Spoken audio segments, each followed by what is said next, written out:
Conserva la voz. Análisis sobre los hechos que hacen noticia en Estados Unidos, América Latina y el mundo. That America will never be a socialist country. Conserva la voz. Un espacio no apto para lo políticamente correcto o socialmente aceptable. La fuerza del cielo nos acompañe y ¡viva la libertad, carajo! Conserva la voz. Tu voz sin censura. Se ponen en la solapa el pin de la Agenda 2030, que no es más que la renuncia a nuestra soberanía.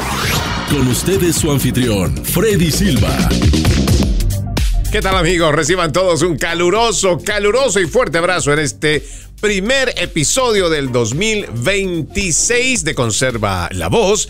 Soy Freddy Silva desde Tampa, Florida. Buenos días, buenas tardes, buenas noches, donde quiera que nos vean y escuchen. Estamos en este día viernes, donde muchas personas pues están medio regresando al trabajo, otros que simplemente van a tomarse la vacación completa en lo que va esta semana y regresar recién la próxima semana. Sin embargo, hay mucho de qué hablar. Estamos ya en 2 de enero. Sí, 2 de enero de este 2026, con temas que seguramente en lo que va de los pasados días, en lo que tendría que ser las últimas horas del 2025 y las primeras del 2026, pues han pasado muchas cosas. Creo que lo que viene arrastrando, uno de los temas que va a seguir siendo noticia en este 2026 será este masivo fraude, el cual la administración del presidente Donald Trump viene denunciando, que además ha sido expuesto por un youtuber, un periodista independiente de nombre Nick Shirley, quien entendemos está haciendo un excelente trabajo y que también desvela cómo los principales medios de comunicación no le están dando cobertura, no la necesaria, y no están haciendo el escándalo que debería de ser al tratarse de un fraude de más de $1,000 millones. Y no es un fraude que comenzó ahora, sino que se viene denunciando desde hace más de 10 años. Entonces es importante poner esto en contexto. Lo que me llama mucho la atención, y ahora también se está replicando, sobre todo a través de cuentas de conservadores y republicanos, es cómo la cadena de televisión CNN, que son antitrumpistas declarados, que son zurdos declarados, que son demócratas y aliados de los demócratas, y ellos se exponen de esa manera constantemente, en vez de hacer un trabajo periodístico, lo que van es a tratar de cuestionar el trabajo que ha hecho Nick Shirley, este periodista joven independiente, que logró exponer, o por lo menos es un seguimiento, donde estas guarderías o estos centros de atención infantil pues simplemente no trabajan o no tienen niños atendiendo. Y mire qué ridículo. Estos mismos funcionarios o quienes estaban trabajando ahí dicen que no se trata de ningún fraude, de que evidentemente ahí sí hay niños que están siendo atendidos. Pero mire, curiosamente, estos mismos sinvergüenzas salen a decir públicamente que precisamente en una de las oficinas cuestionadas, en uno de estos centros de atención de niños cuestionados, entraron ladrones a robarse los documentos. Mire qué conveniente la respuesta que tienen estos defraudadores. Y es que es grave. Y no solamente el tema de que estas personas traten de querer salirse con la suya.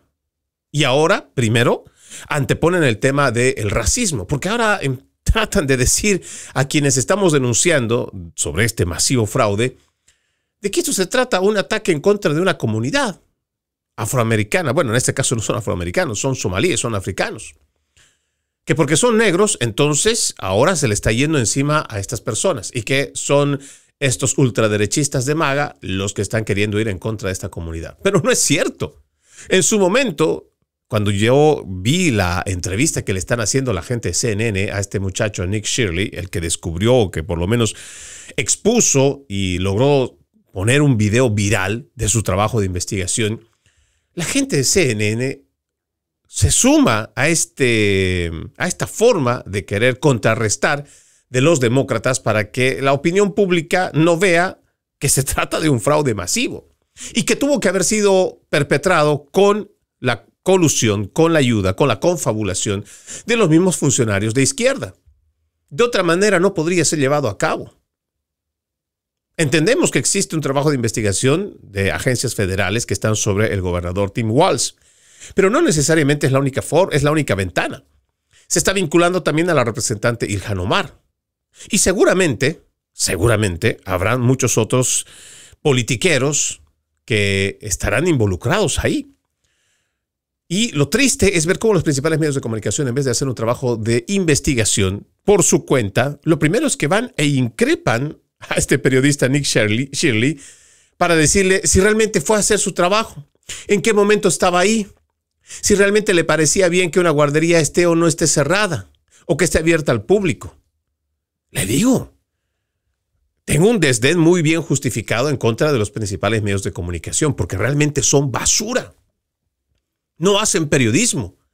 Hacen un simple servilismo al Partido Demócrata, que ahora tratan de protegerlo buscando la forma de cómo desacreditar a la persona que hizo este video, que hizo la investigación y que expuso este fraude. Y es que ese es su accionar, la forma de desacreditar. A quienes hacemos periodismo independiente, esa es la forma que han encontrado para silenciarnos, desacreditarnos, cancelarnos, ridiculizarnos, vilipendiarnos.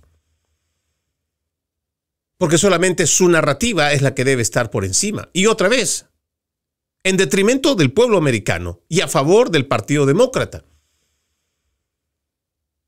Tan fácil que es agarrar y hacer el trabajo de investigación por su cuenta. Estábamos viendo cómo en el último programa de Conserva la Voz habían videos desde 2015, 2018 y que también son parte de la investigación, donde los padres de familia intencionalmente iban, hacían como que dejaban a los niños y los minutos después se los recogían. Sí. Ahora hay más videos porque resulta que son los mismos agentes del FBI los que estuvieron poniendo cámaras. Un centro estuvo atendiendo supuestamente a 1,800 niños o más de 1,800 niños. Sin embargo, los agentes federales que pusieron estas cámaras de investigación solamente encontraron entre 20 y 23 niños. ¿Se da cuenta? De 1,800 o más de 1,800 niños que supuestamente ellos atienden y de los que cobran dinero de los contribuyentes, en los verdaderos registros solamente figuran 24. Digamos en el mejor de los casos. Ellos dicen que 20 a 23, pero pongámosle 25 incluso. ¿Se da cuenta la proporción del desfalco, de la mentira? Ahora, no solamente se trata de allá en Minnesota. Ahora hay otros estados que también se están dando cuenta de cómo estos inmigrantes, estos malos inmigrantes, han venido a aprovecharse del sistema. Y de que los politiqueros han implementado este tipo de normativas para que puedan ser vulneradas, para que puedan ser defraudadas. Estos programas que deberían servir para los niños estadounidenses simplemente no lo están haciendo. Y hay gente que se está sirviendo de ello. No solamente pasa en Minnesota, le digo, porque ahora estamos viendo a través de las redes sociales que hay gente que ahora está investigando por su cuenta, no necesariamente son periodistas, pero están yendo a preguntar si realmente estos centros de atención infantil o incluso de adultos funcionan o están dando servicio por el que cobran millones de dólares. Y resulta que en vez de encontrarse con centros o instituciones u oficinas en donde se pueda servir de manera pública a quienes supuestamente atienden, son simples casas personales, en donde además ni siquiera hay niños. Y esto es grave. Por eso este trabajo tiene que ser amplio. Hay una declaración que yo rescato, en realidad son dos. El día de ayer el presidente Donald Trump, durante una ceremonia, dijo brevemente que van a llegar hasta el fondo de las consecuencias. O sea, van a llegar hasta el final del caso.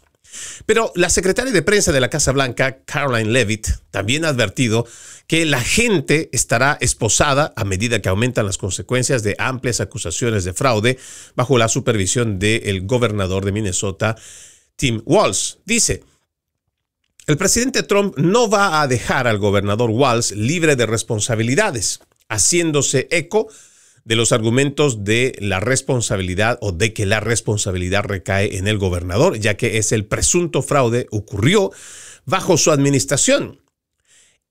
Leavitt dijo que la administración Trump ha aumentado recursos federales en Minnesota y que varias agencias están realizando investigaciones vinculadas a este presunto fraude. Entre ellos, el Servicio de Inmigración y Control de Aduanas está realizando operaciones puerta a puerta en presuntos sitios de fraude. Un esfuerzo federal clave que el director de ICE, Todd Lyons, discutió en Fox News. Y esto es lo que dijo: esta es una máxima prioridad para la administración. El Departamento de Justicia, mientras hablamos, continúa ejecutando órdenes de allanamiento y citaciones. El Departamento de Seguridad Nacional está realizando investigaciones puerta a puerta en terreno en posibles sitios de fraude y también está llevando a cabo deportaciones continuas de inmigrantes ilegales en las comunidades de Minnesota. Tampoco tenemos miedo de utilizar la desnaturalización. Esa es una herramienta a disposición del presidente y del secretario de Estado y es una que esta administración ya ha utilizado anteriormente. Los departamentos de Salud y Servicios Humanos, Agrícola y Trabajo también están involucrados, uno cortando el financiamiento para el cuidado infantil en Minnesota hasta que la investigación se explore por completo. Otro investigando el programa de seguro de desempleo y el tercero escribiendo una carta exigiendo que Walz entregue el nombre de cada beneficiario de estos cupones de alimentos conocidos como SNAP en el estado. Toda nuestra administración está trabajando las 24 horas para llegar al fondo del asunto. El gobernador Tim Walz, dice acá, quien ha estado bajo intenso escrutinio desde que salió a la luz el problema del fraude, ha reconocido públicamente el problema y se ha comprometido a abordarlo, diciendo que la situación está bajo mi supervisión y que él es responsable de solucionarlo, incluso cuando su administración ha cuestionado algunas estimaciones federales sobre la magnitud del fraude. Me detengo en la lectura de este artículo, pero lo que realmente entiendo debería ser importante de la declaración de la secretaria de prensa de la Casa Blanca es que van a existir esposados. Y es que esa es mi pregunta. Usted me dirá, pero ¿debemos confiar en el trabajo de la administración? Sí, debemos confiar en el trabajo de la administración del presidente Trump. Pero ¿qué hemos visto a lo largo del 2025? ¿Lo recuerdo? Mientras salía la nueva oficina de Dodge, que estaba a la cabeza de Elon Musk, mucha gente, o sobre todo los titulares que salían de parte de esta oficina creada para que pueda hacer fiscalización el señor Elon Musk y su equipo de trabajo, hablaban de que se ha hecho corrupción, que han encontrado mucha corrupción y que ha habido mucho despilfarro de dinero. Y han presentado cifras. Y usted recordará que nosotros hemos hecho eco de esas noticias y lo hemos criticado también. Porque no estamos para otro tipo de gobierno que es el que aprovecha una situación, lanza un titular amarillista, algo rimbombante y que simplemente quede ahí. En lo que va del 2025 de todos hechos de fraude y corrupción, que se supone la oficina de Dodge había encontrado y que públicamente dijo que además estaba ahorrándole millones de dólares a los estadounidenses, ¿cuántas personas, cuántos funcionarios públicos hemos visto salir esposados? ¿Cuántos de estos funcionarios están, o por lo menos que nosotros tengamos algún conocimiento o información, cuántos de estos funcionarios que le han estado robando al contribuyente estadounidense están presos, o siquiera están siendo procesados o hay algún tipo de sentencia? No los hay. Y es que ese es el problema más grave que tenemos hoy en la política de los Estados Unidos, porque parece que llegar a un cargo público representa impunidad. Y la aspiración máxima de todo delincuente es hacer o salirse con la suya después de haber hecho corrupción o de haber ido a desfalcar o haberse enriquecido ilícitamente y quedar libre. Porque parece que es un blindaje al que muchos de los que tienen dinero o los que tienen corporaciones o los que aspiran a tener riqueza a través de la política, pues apuestan a un puesto público. Y lo más grave de todo esto es que el ciudadano, que termina siendo el estafado, que termina siendo al que le han robado, al que le han sacado el dinero, al que han malversado el dinero, nunca recibe ningún tipo de justicia. Al contrario, cada vez estamos viendo cómo el sistema de justicia está perdiendo credibilidad.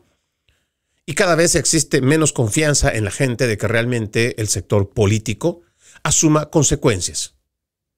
Porque ya es hora de que nosotros como ciudadanos le exijamos a nuestras autoridades, o por lo menos le exijamos al cumplimiento de la ley, que quienes han cometido fraude, quienes han cometido corrupción, quienes se han enriquecido ilícitamente, quienes han hecho tráfico de influencias, pues tengan que responder ante la justicia.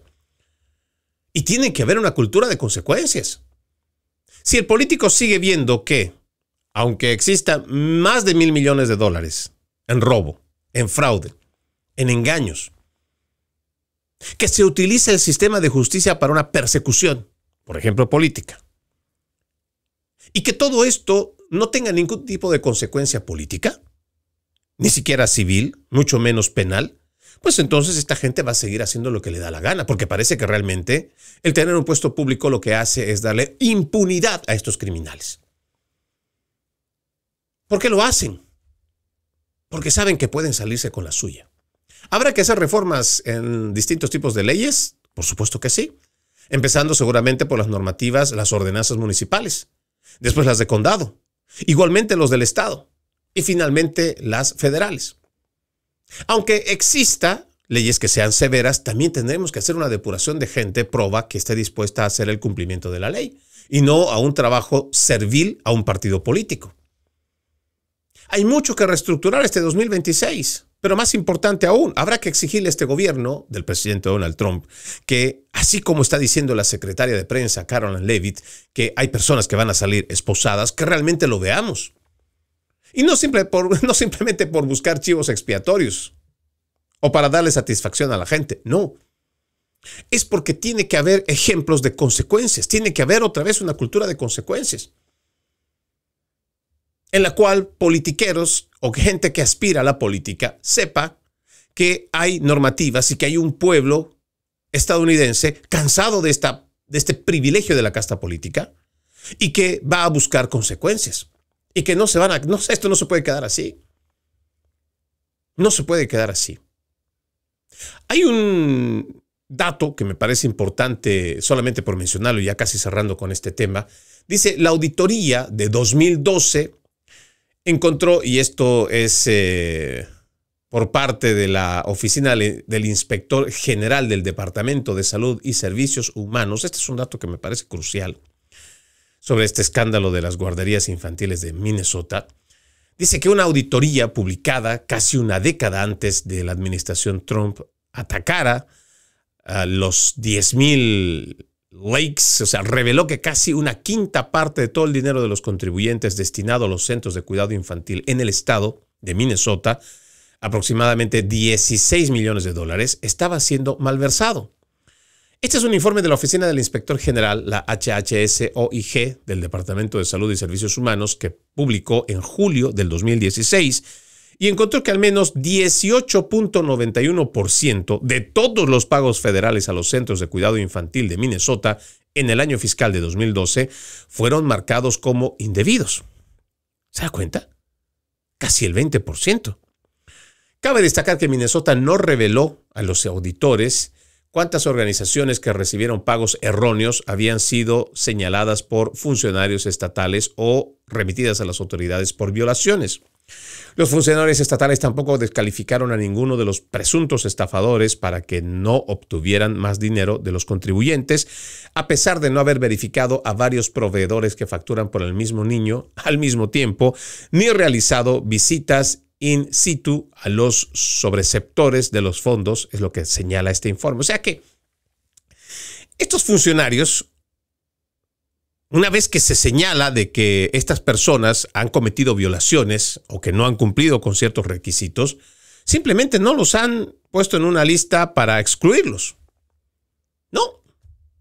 Es más, aquí dice que varios verificadores de factura, o sea, que muchos de estos mismos centros registraron a un mismo niño. En un mismo centro, o sea, un mismo niño siendo atendido en varios centros. ¿Qué le parece? Y al mismo tiempo. Dice, en total, la HHS-OIG encontró que se realizaron aproximadamente $311 millones en pagos indebidos en todo el país desde su Fondo de Desarrollo de Cuidado Infantil, el tercer programa de subvenciones en bloque más grande de Estados Unidos, detrás de la asistencia temporal para familias necesitadas y las subvenciones en bloque para el desarrollo comunitario del Departamento de Vivienda y Desarrollo Urbano. Ya no solamente es el caso de corrupción, es el caso de defraudación, el robo de nuestros impuestos. Usted recordará que esta semana, bueno, el año pasado, Yo le mencionaba de un caso particular en Virginia, de una madre que buscaba ayuda, una madre soltera, con 2 hijas, una de ellas con síndrome de Down, que buscó la forma de cómo poder encontrar ayuda para su niña. Pero por ciertos tecnicismos simplemente no lo podía hacer. Y veíamos cómo descaradamente esta gente somalí, o estos grupos somalíes, vinieron a estafar el dinero de los contribuyentes. Y cómo se destinaban ríos de dinero para gente, es más, para niños a los que ni siquiera se les está atendiendo.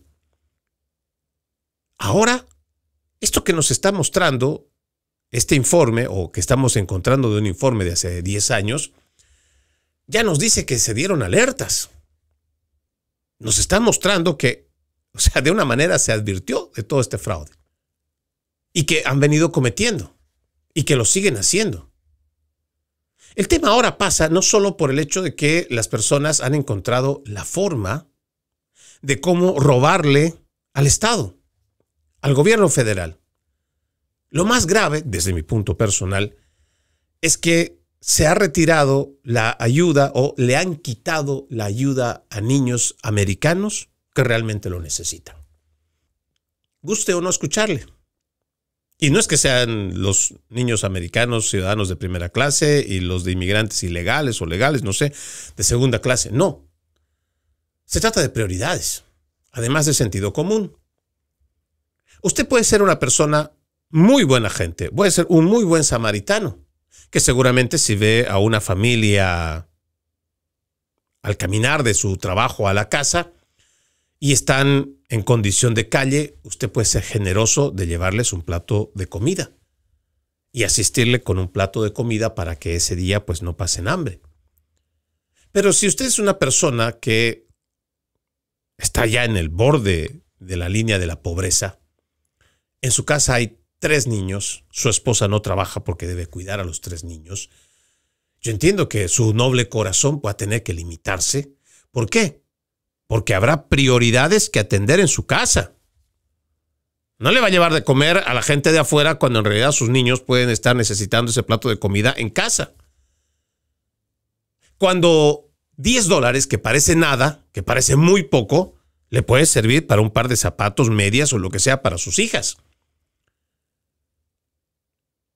Y es que eso es lo más grave que la gente no entiende. Hemos sido convencidos por toda esta burda ideología socialista que le está convenciendo al mundo de que, bueno, a los estadounidenses, de que somos tan ricos y tenemos una capacidad económica tan grande que podemos darle de comer y asistir a todo el mundo.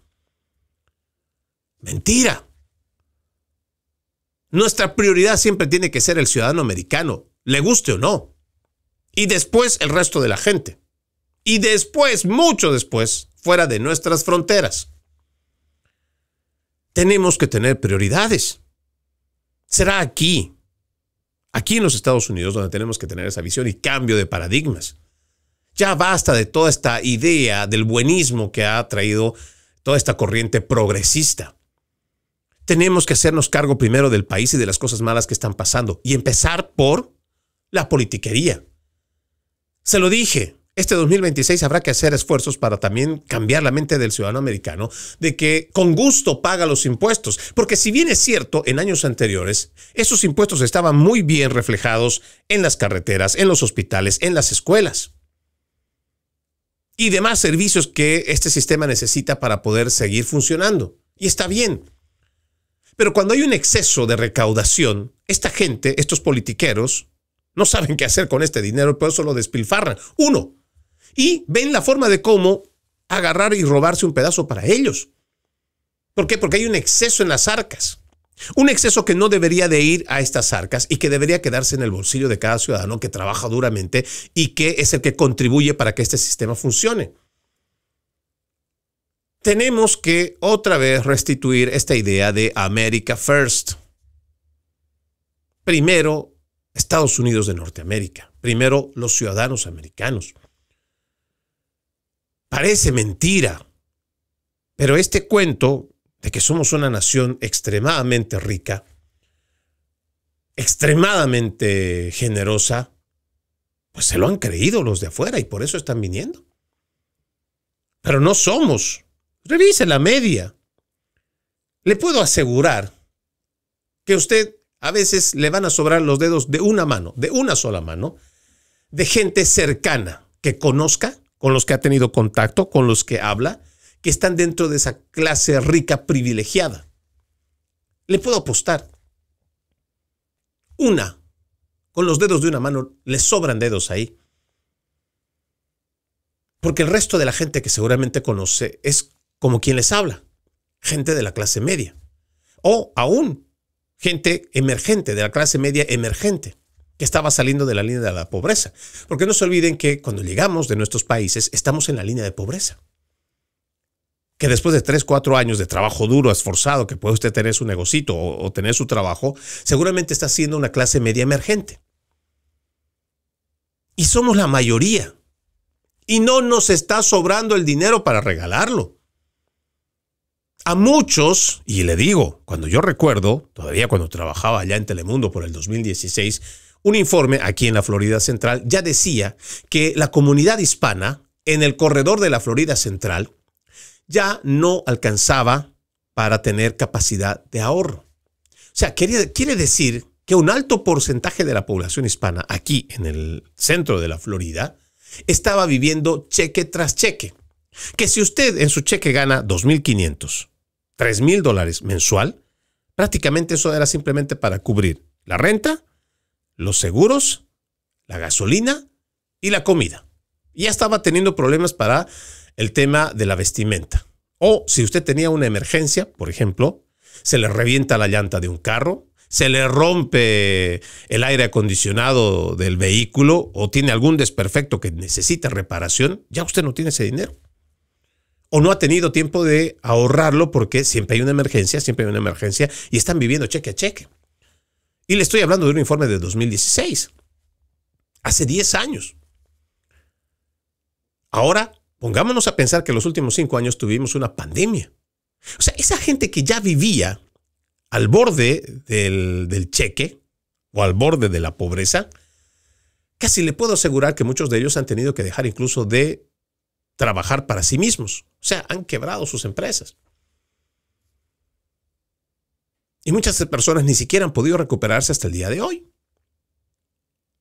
Pero tenemos a muchos de estos magos que vienen de otras partes del mundo y dicen, bueno, aquí hay un sistema que lo permite. Y usted dirá, pero pues, ¿cómo es eso?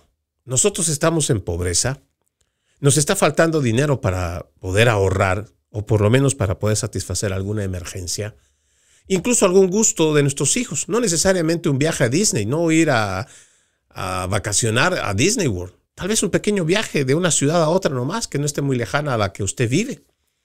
Y algunas personas simplemente no se lo pueden dar ese gusto, porque no hay. Pero estas asimetrías, ¿cómo se presentan entonces? La mayoría de los que somos clase media estamos viviendo al cheque, pero tenemos una otra parte de la población que puede estar en el mismo estado, que está viviendo a gusto a costillas del dinero federal o igual del dinero estatal, estafando. Y muchos de estos sinvergüenzas incluso hacen videos diciendo que pues les vamos a pagar nosotros su descanso, sus viajes, sus casas. Y se burlan. ¿Por qué? Porque el sistema está presto para ello. Y le digo, con toda honestidad, a mí me da mucho rabia, me da mucho enojo, me da mucha bronca. Muchos de estos somalíes han salido a hacer videos burlándose de nosotros. Diciendo además de que, a pesar del fraude, les vamos a seguir todavía pagando lo que ellos quieran. Y que tenemos que despertarnos más temprano para pagar más impuestos. Porque ellos son los que lo van a disfrutar. ¿Se da cuenta el grado de sinvergüenzura al cual estamos llegando? ¿Y sabe por qué es todo esto? Porque hay un sistema que lo permite, porque es la parte legal que lo permite. Pero también porque existe gente cobarde, pusilánime, débil, que no es capaz de levantar la voz y exigir cuentas. Que exijan fiscalización, rendición de cuentas. Y que también exija una cultura de las consecuencias. Y es hacia donde vamos. Es importante mencionarlo y decirlo las veces que sean necesarias. tiene que haber una cultura de la consecuencia. Si no, estos sinvergüenzas nos van a seguir robando y se van a seguir riendo en nuestras caras. Vamos a la primera pausa en Conserva la Voz. Ya regresamos con más. Conserva la Voz. Conserva la Voz, un programa de información y análisis de los hechos más importantes que ocurran en el mundo. That America will never be a socialist country. Pero también sé que no es lícito eliminar una vida humana para resolver un problema. Se ponen en la solapa el PIN de la Agenda 2030, que no es más que la renuncia a nuestra soberanía. Conserva la Voz. Conserva la Voz. Continuamos con más de su podcast Conserva la Voz. Usted puede ser parte de este programa. Escríbame a Freddy Silva Ayala en Facebook, Freddy Silva 80 en Instagram, Freddy Silva TV en X, antes Twitter, TikTok y YouTube. Le agradezco mucho que me ayude a compartir mi contenido. También lo invito a que vea loramediatv.com, loramediatv.com. Es un espacio donde no solo va a encontrar este programa, sino información objetiva. Media, es www.loramediatv.com, www.loramediatv.com. Entre otros datos que me parece importante mencionar de lo que ha pasado en los últimos días, o por lo menos al inicio de este 2026, es la juramentación del socialista Zohran Mamdani en la ciudad de Nueva York, que ahora ya no es electo, ahora es el alcalde de la ciudad de Nueva York. Hay mucho simbolismo que a mí me parece importante mencionarlo. Ya no solamente la trascendencia de las palabras, de que él ha dicho durante su acto de investidura o de juramentación, de que él ha sido electo como un socialista y va a gobernar como socialista. Esa ya es una amenaza directa. Sin embargo, hay parte del simbolismo que me parece que es importante también hacerlo saber. Nosotros venimos varios programas hablando sobre este proceso de la islamización que debería ser considerado como una amenaza a la cultura occidental. Si usted revisa algunos videos, fácilmente puede darse cuenta que este proceso de islamización está muy avanzado en Occidente. Y por Occidente entiéndase Europa, Estados Unidos y Canadá. Si vamos viendo las estadísticas, yo le decía también que el Reino Unido, 11 de las principales ciudades del Reino Unido ya están gobernadas por alcaldes como este Zohran Mamdani. Musulmanes que además tienen la firme intención de aplicar su ley, la Sharia. Ahora, ¿qué es lo que hemos visto de la juramentación de ayer de Zohran Mamdani? Es que en una nación prominentemente cristiana, donde el Bill of Rights, igual que la Constitución, hay fragmentos que podríamos fácilmente decir han sido elaborados basados en la Biblia. Somos una nación cristiana. Sin embargo, este sujeto, Zohran Mamdani, lo que hizo fue juramentar bajo el Corán. Pero usted dirá, Freddy, la primera enmienda protege la libertad de culto, de credo, de religión. Yo digo, pues sí. Pero vea usted que lo que le vengo diciendo sobre el proceso de islamización, que es un peligro para la cultura occidental, ya se está viendo de forma mucho más clara.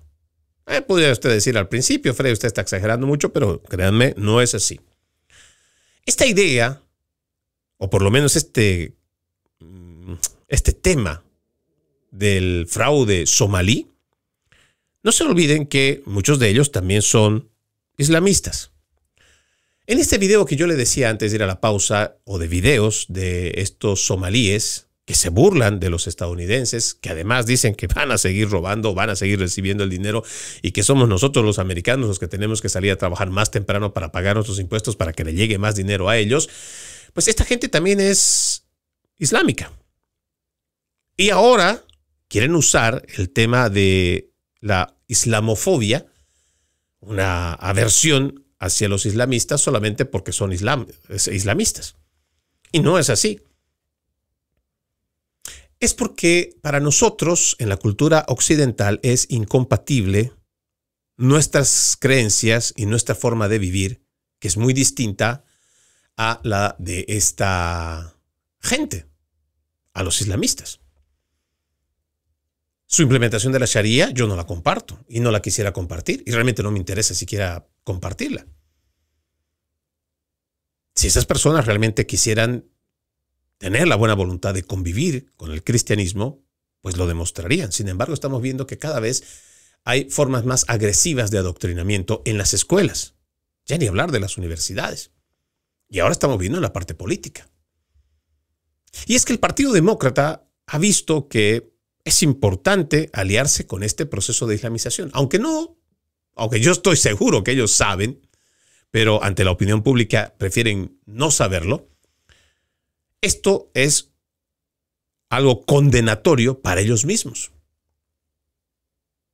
Y le digo con pequeños ejemplos, que usted puede ver reflejados allá en España, que es una de las naciones más progresistas, más socialistas, y que ha implementado todo este proceso de socialismo, acompañado de gente que está votando por socialistas, que son también los islámicos. Porque ellos saben que deben votar por los socialistas para avanzar con su agenda. Pero mire lo contradictorio hoy.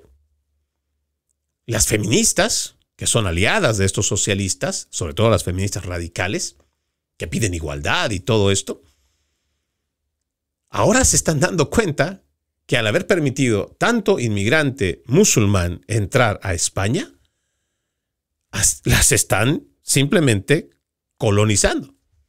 Y tal vez esta palabra no sé si se ajusta o no, pero las están sometiendo a que ellas adopten su cultura, les guste o no. No voy a mencionar las estadísticas que no solamente están en España de violaciones, vejaciones, abusos sexuales contra menores de edad. Y esto mismo se puede usted ver en las estadísticas del Reino Unido.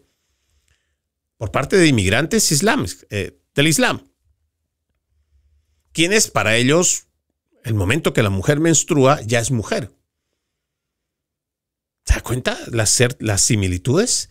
Los socialistas a través de las Naciones Unidas, para llevar adelante su agenda de género, ellos establecen persona.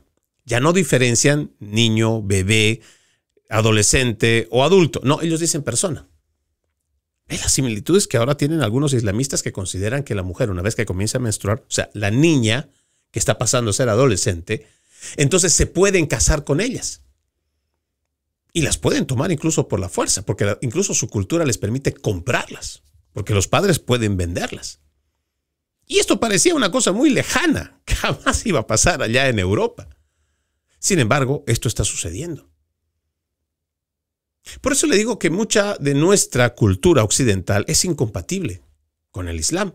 Sin embargo, como existe toda esta corriente socialista del multiculturalismo, ahora se condena de racista, de xenófobo o de islamofóbico cuando se habla de la amenaza que es la islamización en Occidente.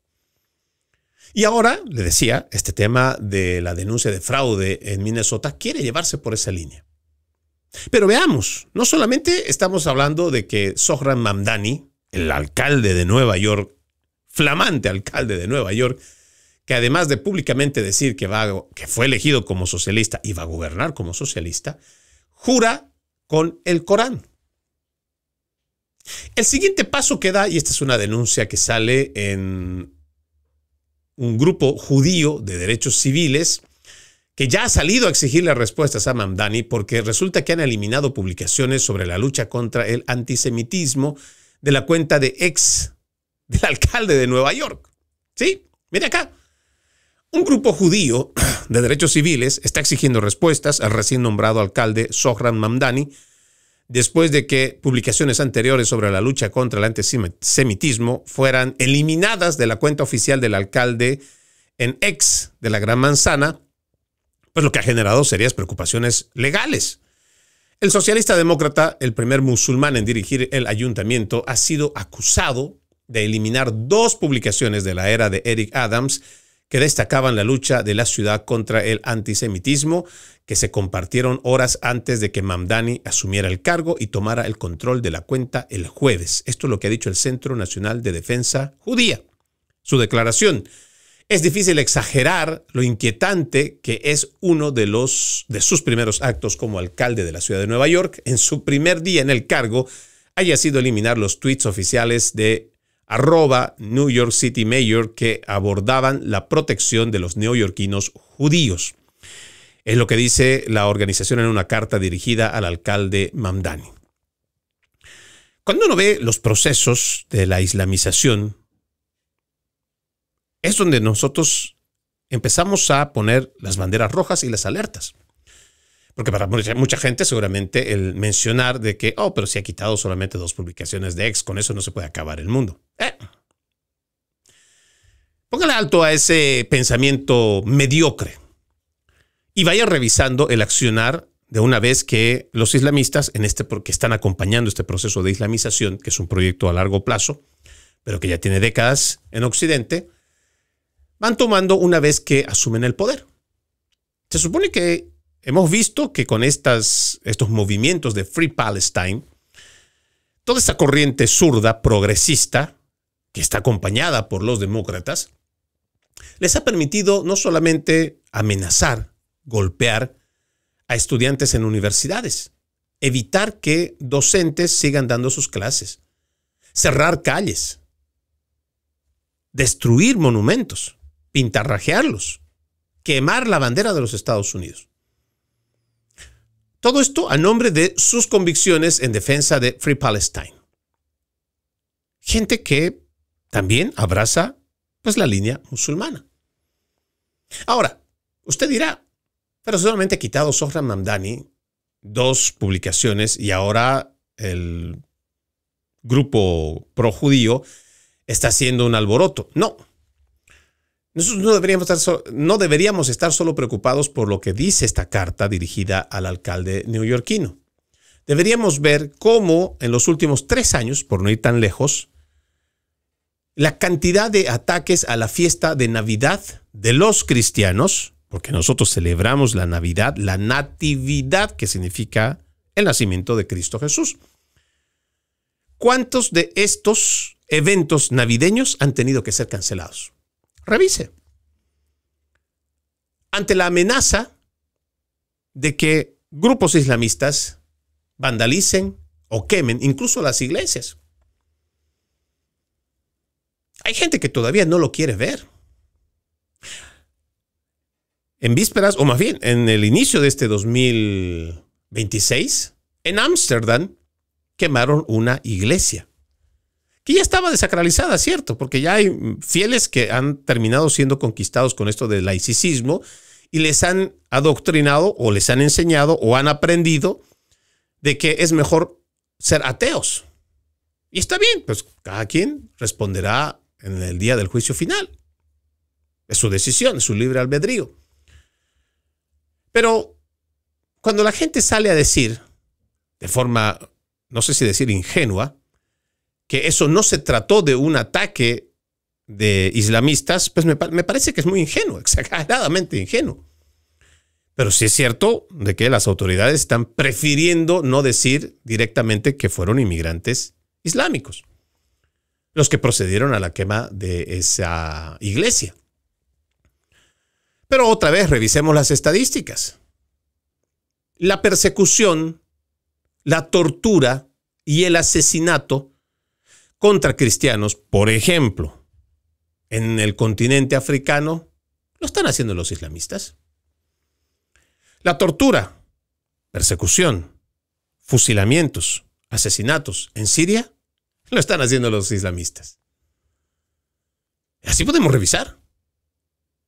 En muchos países, las violaciones contra niñas, allá en el Reino Unido, están siendo de islamistas que creen que, pues según su ley, ellos pueden tomarla a la mujer, no importa la edad que sea. Vayamos revisando cuántas iglesias han sido quemadas por islamistas. Ahora, ¿estoy diciendo que todos los islamistas son quemadores de iglesias? Seguramente no. Seguramente no. Pero las estadísticas muestran que es el grupo que más odia a los cristianos. Y ahora tenemos aquí en los Estados Unidos, en una de las ciudades más grandes y económicamente fuertes de los Estados Unidos, la ciudad de Nueva York, que va a ser gobernada por un socialista musulmán. Ahora, ¿es la primera autoridad de este corte que está gobernando en el país? No. Barack Hussein Obama era musulmán. Todavía no estamos confirmando si fue o no homosexual, pero sí es musulmán. Socialista, pues socialista. Comunista, no sé en qué espectro lo pondrá, pero Barack Hussein Obama fue el que abrió las relaciones con la dictadura cubana, con la dictadura castrista. Ahí es donde nosotros tenemos que ver realmente hacia qué lado está apuntando el Partido Demócrata. Ayer escuchábamos no solamente a Alexandria Ocasio-Cortez hablar muy a favor de todas estas políticas que van a venir socialistas. Incluso en la toma o en la posición estaba Bernie Sanders. Tal vez usted no lo sabe, pero yo se lo cuento. El Foro de Sao Paulo es un grupo que usted puede entrar, que es un grupo nefasto, que tras la caída del muro de Berlín y la caída de la Unión Soviética, pues los cubanos sabían que ya no iban a tener ingresos. Y Fidel Castro va con este joven Luis Ignacio Lula da Silva hasta Brasil, donde establecen el Foro de Sao Paulo, una nueva línea de comunistas que prefieren ahora llamarse socialistas. ¿Por qué? Porque el comunismo ha sido muy mal visto y ha tenido pero pésimos resultados, ni hablar de la cantidad de millones de personas muertas por el comunismo. Y optan por el socialismo, que después Hugo Chávez Frías termina volviéndolo en la revolución bolivariana, el socialismo del siglo XXI. Paralelamente a ello, años después, se forma el Grupo de Puebla, que no es más que el mismo grupo de reciclados socialistas que llevan adelante políticas para poder hacerse con el poder en la región americana. Y este es el dato que tal vez usted no lo sabe. Una vez que se termina de formar estos dos grupos en español, aquí en los Estados Unidos de Norteamérica, se dan cuenta que es necesario crear una nueva organización, pero que ya aglutine a todos los socialistas del mundo. Pero esta vez los vamos a llamar progresistas. ¿Quién cree que funda la Internacional Progresista?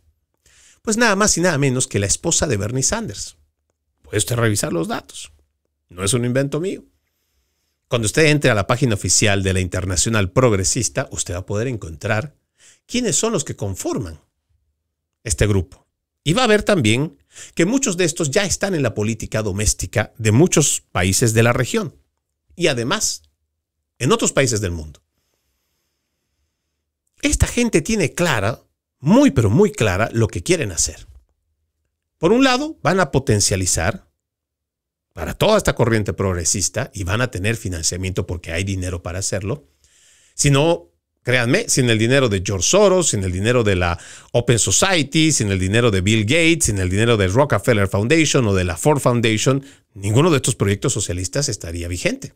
Porque sin dinero no lo pueden hacer, pero hay mucho dinero que van a dar y lo siguen haciendo y lo van a seguir dando.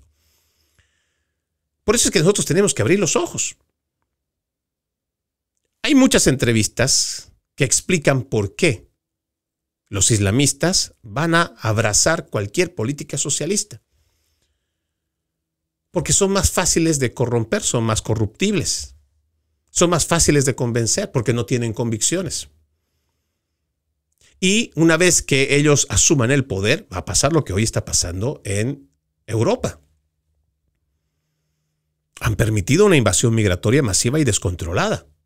Y ahora tienen un grave problema con esta inmigración. Porque es una inmigración musulmana, en su mayoría, que está alimentando este proceso de islamización. Por eso esto que mencionamos sobre Nueva York tiene que ser tomado con pinzas. Porque Estados Unidos es parte de esa cultura occidental. Una cultura occidental que lamentablemente está viendo poco a poco cómo esta islamización está abarcando lugares de poder. Pero nosotros no estamos haciendo nada al respecto. Déjeme cambiar de tema, y es que el FBI ha dado a conocer que ha frustrado un ataque terrorista de Nochevieja de un joven de 18 años inspirado en ISIS en Carolina del Norte. Se trata de Christian Sturtevant de Mint, de Carolina del Norte, acusado de planear asaltar una tienda de comestibles y un restaurante de comida rápida utilizando cuchillos y martillos. Según el FBI, en Charlotte dijo que Sturtevant fue discretamente o directamente inspirado para actuar por ISIS. Se programó una conferencia de prensa para revelar más detalles en lo que va de esta jornada. Dice, la redada se produjo después del ataque de un camión inspirado por ISIS, perpetrado el año pasado por Shamsuddin Jabbar en Nueva Orleans, en el que murieron 14 personas y otras 57 resultaron heridas en Bourbon Street, cuando las celebraciones de Nochevieja estaban llegando a su fin. Eso se lo dejo nomás como dato para que usted tenga una idea de cómo muchos de los enemigos están aquí, adentro, en los Estados Unidos, y ni siquiera nos damos cuenta. Sin embargo, tenemos a los politiqueros de izquierda, a todos estos demócratas y los principales medios de comunicación encubriendo o cubriendo a todos estos criminales. En otro dato que me parece que es muy importante dar a conocer, usted pues se recordará que yo siempre le voy hablando sobre la cantidad de tiroteos que hay en el estado de Illinois o propiamente en la ciudad de Chicago. Pues resulta ahora que hay 2,274 tiroteos en el Chicago de Brandon Johnson en el 2025. ¿Qué le parece? Hubo 2,274 incidentes de tiroteos en el Chicago del alcalde Brandon Johnson, un demócrata, según datos publicados por el Departamento de Policía de Chicago. Los incidentes de tiroteos resultaron 1,847 víctimas, lo que supone un total de víctimas mortales y no mortales combinadas. El Chicago Sun-Times señaló que hubo un total de 416 asesinatos en Chicago en 2025. 400. Eso quiere decir que si hacemos la media, más de un asesinato por día. Sí, asesinato. Los 416 asesinatos disminuyeron, dice, de 587 de 2024. Ahora, como gran cosa, hay que celebrar que hay menos, cuando en realidad lo ideal sería que no existen. Pero veamos, el Sun-Times señaló que Jens Ludwig, del Laboratorio Criminal de Chicago, dijo que la razón de esta caída no puede ser una explicación específica de Chicago o alguna nueva política de Chicago que se centre en un tipo particular de delito. Pero yo quiero hacer la matemática. Si estamos hablando de 2,274, vamos a ver, 2,274 dividido entre 52 semanas laborales que tiene el año, sí, 43. Un promedio de 43, 44 en realidad. 44 tiroteos cada fin de semana. ¿Qué le parece? Y la gente, las autoridades del estado demócrata, porque es un estado demócrata, Illinois, o igual el alcalde es demócrata en Chicago, cuando el presidente Donald Trump decía que es hora de enviar a la Guardia Nacional para poder contrarrestar la delincuencia, ellos decían que no. No había nada que hacer ahí, que ellos estaban bien, que ellos lo podían controlar. Ahí está.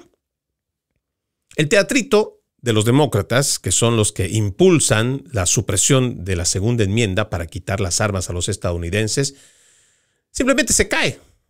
Es un teatrito que se cae. ¿Por qué? Porque Illinois es uno de los estados con más regulaciones, que atenta flagrantemente contra la Constitución de los Estados Unidos de Norteamérica a portar armas. Sin embargo, haciendo abuso de su autoridad, el estado de Illinois simplemente no puede parar los tiroteos. No los pueden controlar. Ahí están los resultados. Más de 2,000 incidentes de tiroteos. Y según estas autoridades, están controlando todo. Todo lo tienen bajo control. Déjeme cerrar rápidamente este podcast hablando sobre el anuncio del presidente de Argentina, Javier Milei, que ha revelado en una entrevista que se publicará próximamente que está trabajando activamente para establecer un bloque regional de 10 países de América Latina para hacer frente al cáncer del socialismo.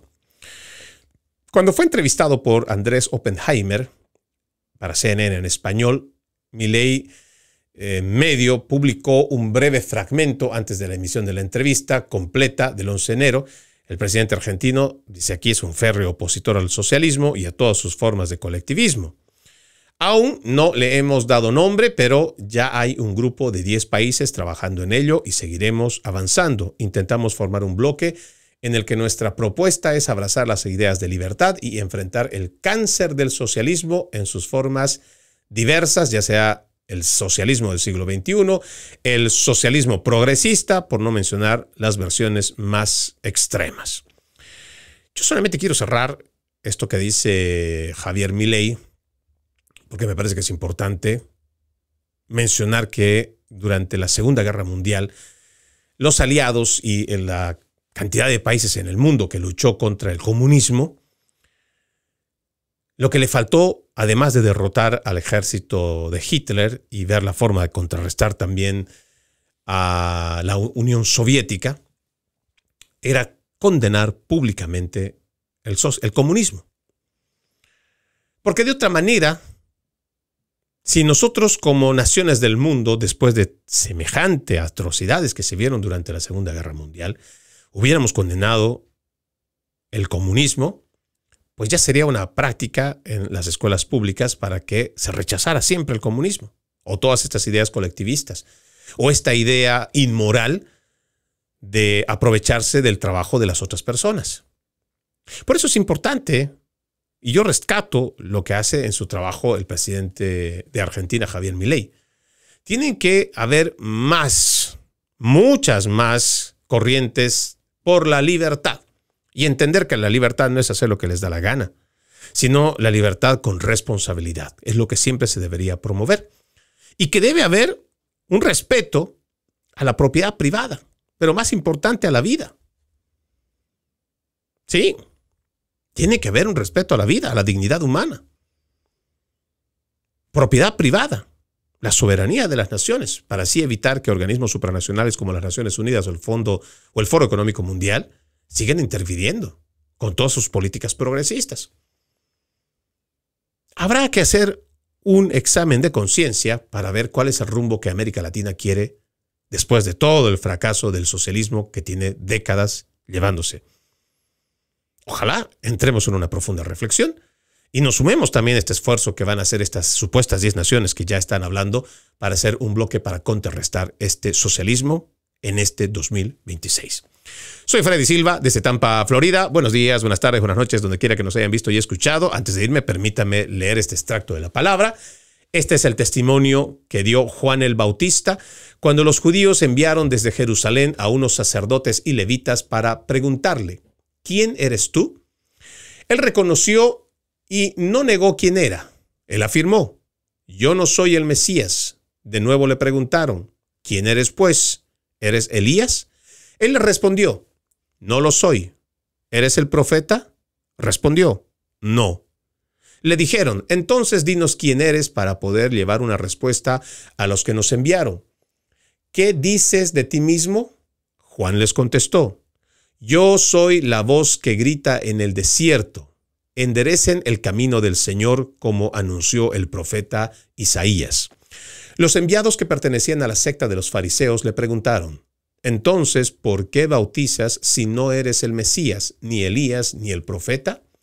Juan les respondió: yo bautizo con agua, pero en medio de ustedes hay uno al que ustedes no conocen, alguien que viene detrás de mí, a quien yo no soy digno de desatarle las correas de sus sandalias. Esto sucedió en Betania, en la otra orilla del Jordán, donde Juan bautizaba. Esta es una lectura, Juan capítulo 1, versículo 19 al 28. Tengan todos un bendecido resto de jornada y, como siempre, ejercitemos la decencia, que nada nos cuesta. Permiso.